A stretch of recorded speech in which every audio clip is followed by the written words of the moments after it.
I've been facilitating and helping you in your observance of Yom Kippur, and you've been magnificent in helping me with mine. I thank you. As a rabbi, I try to speak to the universal reality of our humanity from the depth of my own experience. So please forgive me this moment of personal privilege. Yes, there was a discussion at home if I should even do this, but I really want to. So join me in thinking about the nature and value of all of our lives.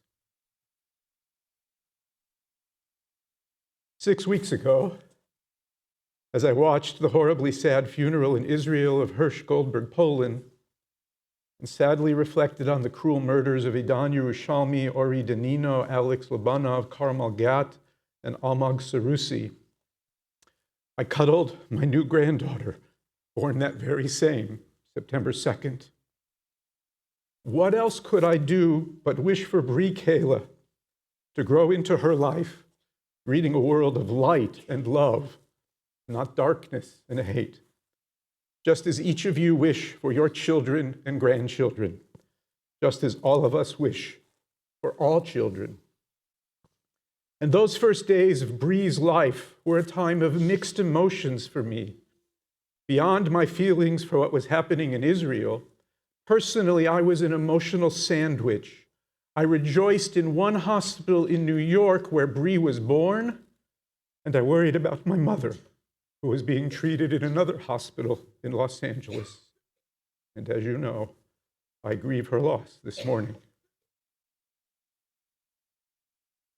I am not alone in this experience. Time and again, I share with many of you your similar mixed emotions and personal moments.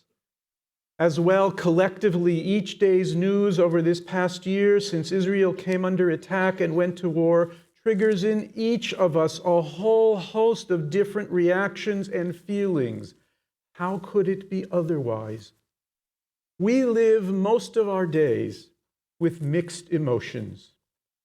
Emotions flow from our brains and motivate us. We move toward places and moments of positive feelings. We move away from negative experiences. When pulled between the two, we must choose. Neuroscientists observe this to be a more advanced brain function, easier for adults than children. Mixed emotions help us to cope and find equilibrium. All of us taste both the bitter and the sweet. The biblical Kohelet observes there is a time and a place for all of our emotions, a time to cry and a time to laugh. We do try as we can to balance it all, as Kohelet declares, doing what is right and good. This is life, is it not? We try to do our best while we feel a whole host of different conflicting emotions every day. One day's joy and contentment, another day's upset and challenge. One person's happiness, another person's sadness.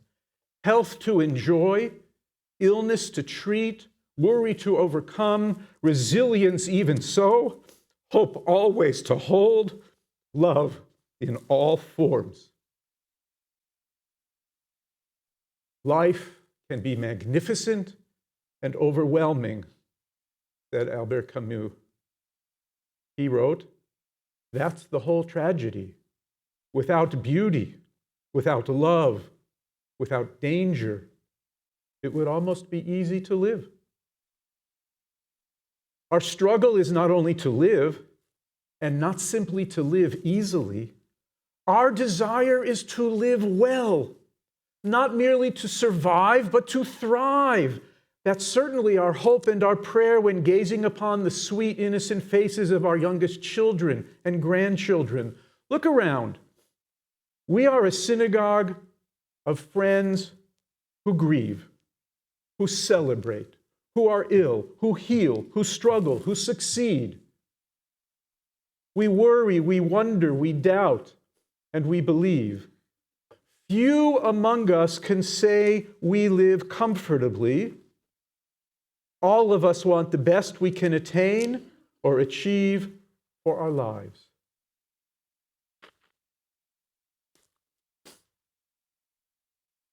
Which is why today, what we're actually doing, today we rehearse our deaths. A spiritual aspect of Yom Kippur to sharpen our focus on who we are and for what we live.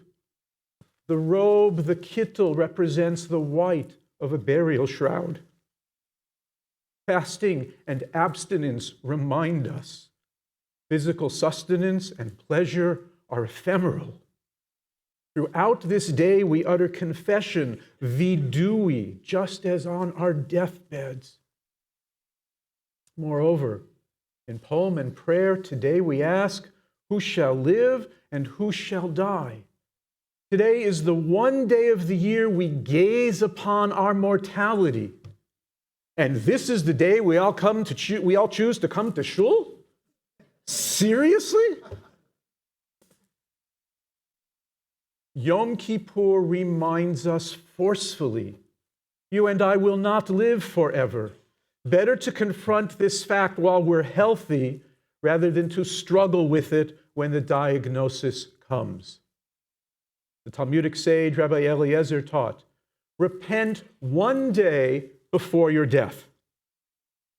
And his students questioned him, how can we know the day of our death? To which Rabbi Eliezer responded, that's why we repent every day. Every day we repent, we try to do better, to live better than the day before. Today we rehearse ritually. If Yom Kippur mimics death, then spiritually today motivates life. Instead of death, join me today. Let us rehearse life. Holding my new granddaughter, I rehearsed. You've all done it. I imagined the full arc and mystery of her life in the years ahead. But then I thought, I'm not Brie. She'll come into her own. What about me? What new and renewed visions of my life inspire me? Toward what purposes do my many and mixed emotions lead me? Let's rehearse our hopes and dreams. Let's rehearse the possibilities and opportunities that await. Let's rehearse the purposes and promises we can fulfill. Rehearsing life means training ourselves to see beyond ourselves, to see our place and our purpose not through a selfish lens, but through a self-aware lens of who we are and why we are here. And I'm not talking about recreation or hobbies or travel or pursuing various interests or developing traits and skills. Most of us are pretty good at all of that. Others of us are held back by the constraints of time and work and finances and interests and capacities. I'm talking about rehearsing the deepest, most personal truths of our lives. Why are we alive?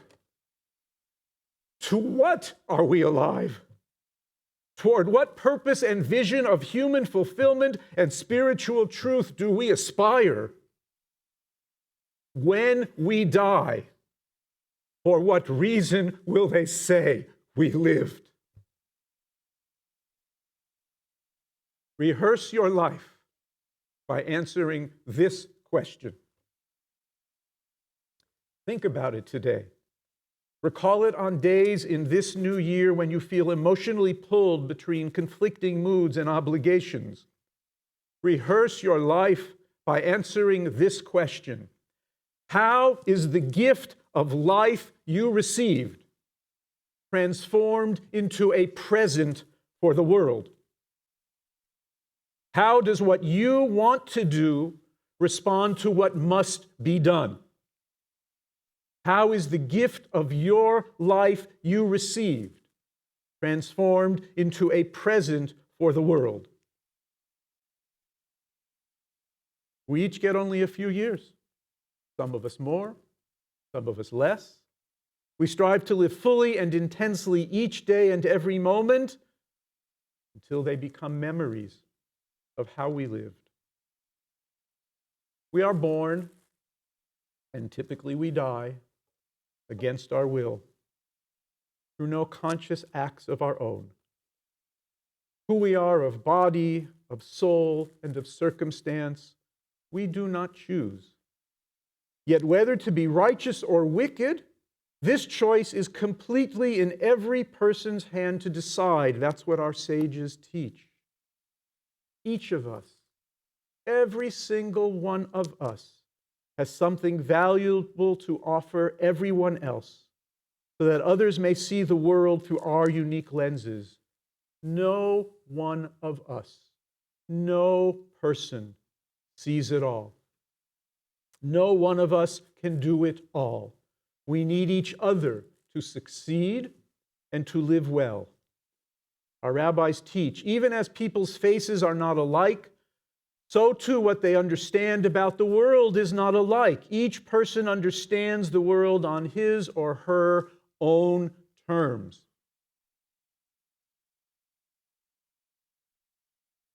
Life is the most precious gift we ever receive. What we do with this gift makes us worthy of life's beauty and mystery.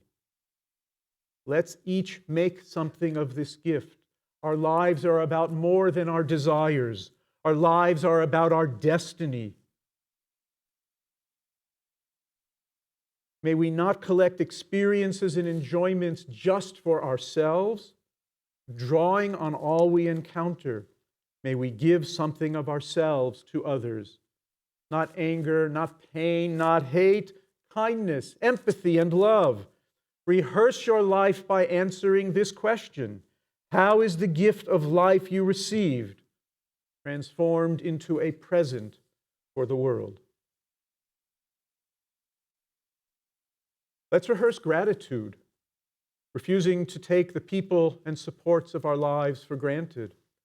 Let's rehearse forgiveness, letting go of grudges that weigh us down and extending kindness toward everyone we can.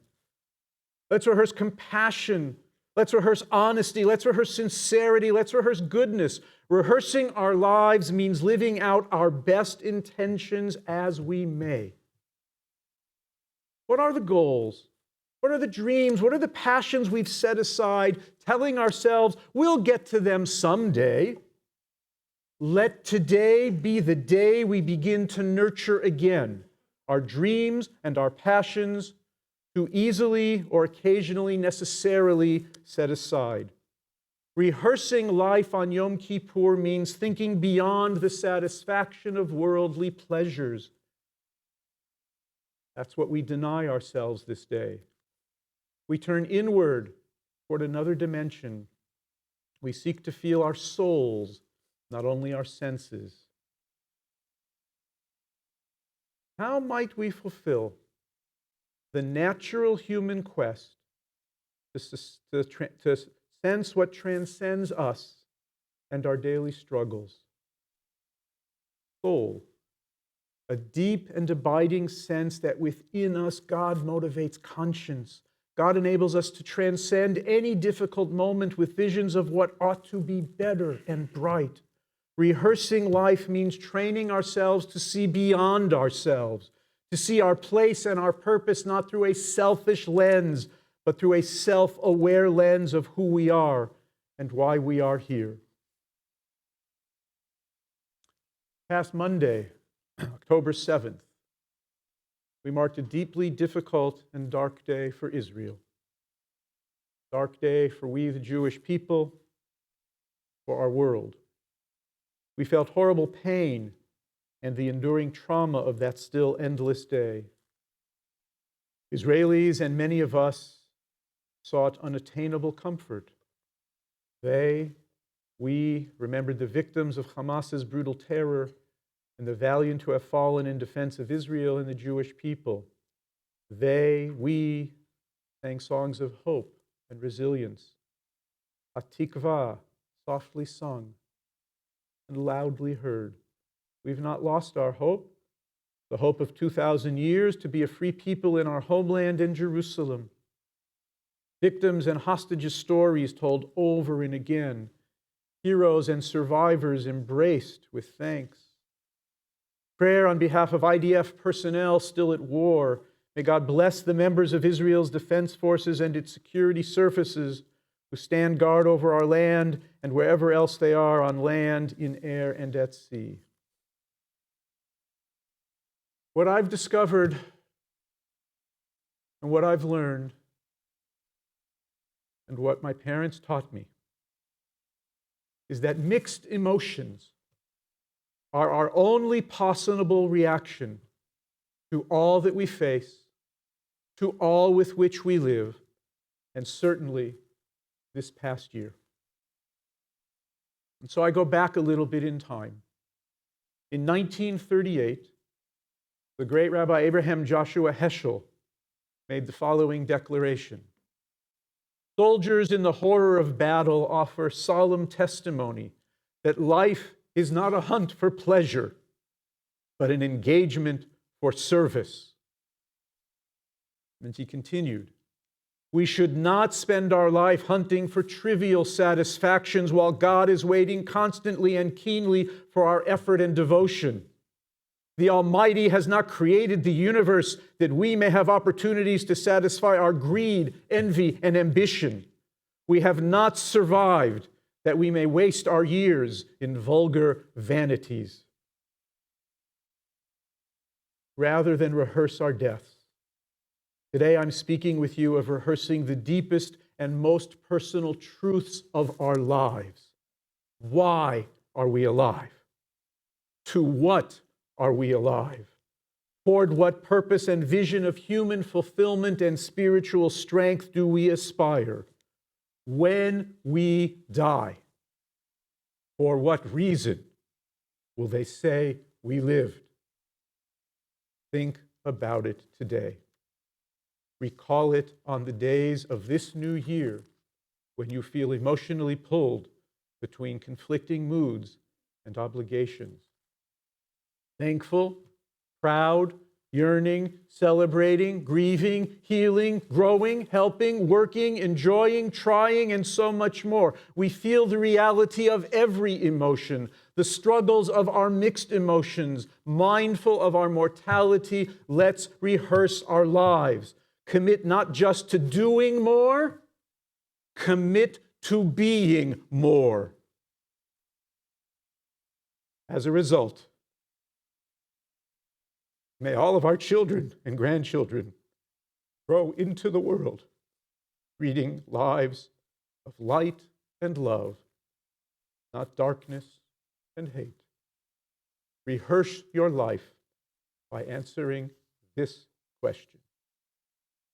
How is the gift of life you received transformed into a present for the world? Mar Chatima Tova.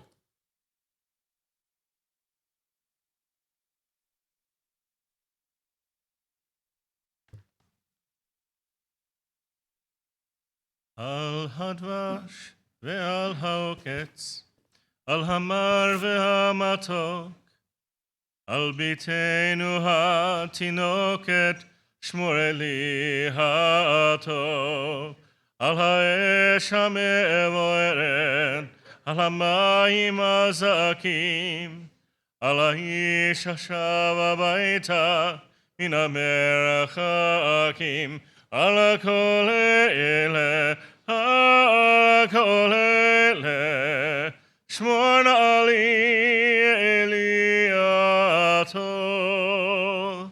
על הדבש ועל העוקץ, על המר והמתוק, על נתנתו אל תשכח את התקווה, השיבני ועד נשובה, אל הארץ הטובה. על כל אלה, שמור נא לי אלי הטוב, על הדבש ועל העוקץ, על המר והמתוק, על נטוע, אל תשכח את התקווה. השיבני ונשובה אל הארץ הטובה.